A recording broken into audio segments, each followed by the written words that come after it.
This is West African Voice Network.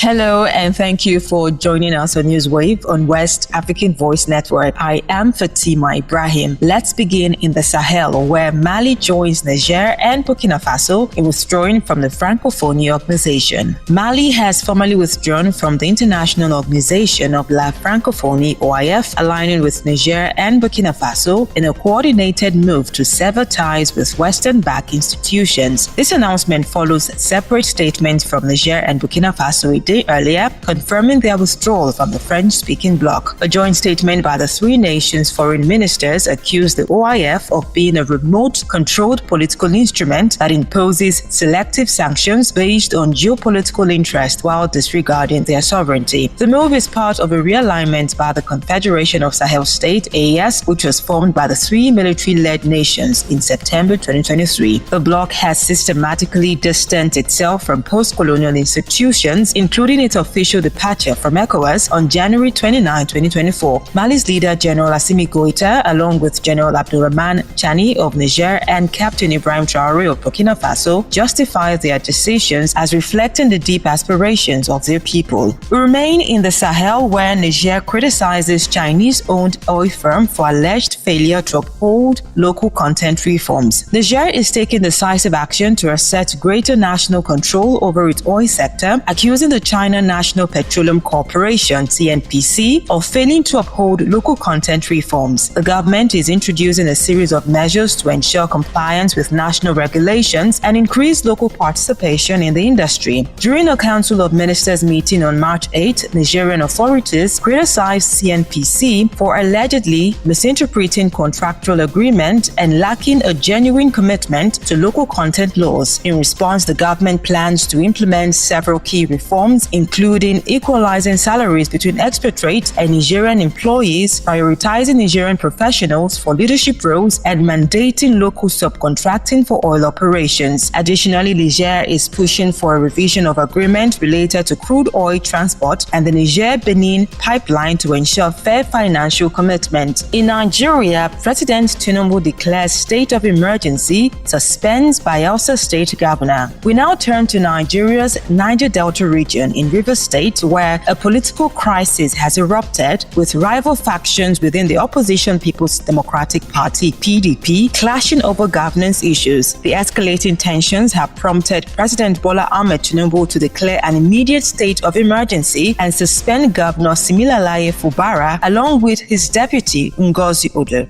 Like many of you, I have watched with concern the development, with hope that the parties involved will allow good sense to prevail at the soonest. But all that hope borne out without any solution to the crisis. With the crisis persisting, there's no way democratic governance, which we all fought and worked for over the years, can thrive in a way that will redound to the benefit of the good people of the state. By this declaration, the governor of Rivers State, Mr. Siminalayi Fubara, his deputy, Mrs. Ngozi Odu, and all elected members of the House of Assembly state are hereby suspended for an initial period of 6 months.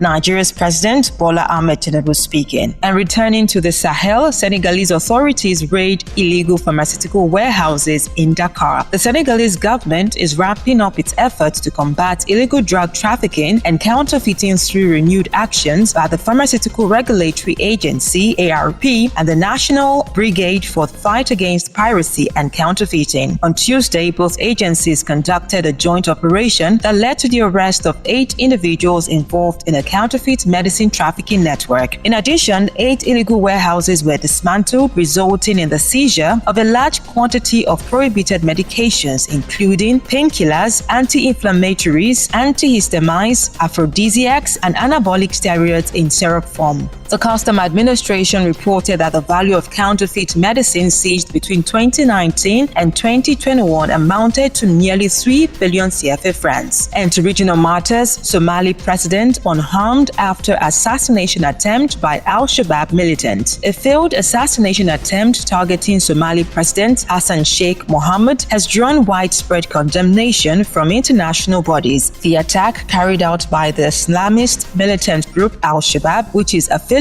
with Al-Qaeda, occurred near the presidential compound. The assailant targeted the president's motorcade with a roadside bomb in Mogadishu on Tuesday, injuring several people. According to the Ministry of Information, President Mohammed emerged unharmed, though further details about the number of victims have not been released. Witnesses reported at least 3 bodies found at the scene. Al-Shabaab has been engaged in an insurgency against successive Somali government since 2006 and is responsible for numerous bombings in and around the capital. And that's it on Newswave on West African Voice Network. For more news from across the region and beyond, visit wavn.org. You can also stay connected with us on X, Instagram, Facebook, and LinkedIn at WAVN News, and on TikTok and YouTube at West African Voice Network. I am Fatima Ibrahim. Thank you for your time.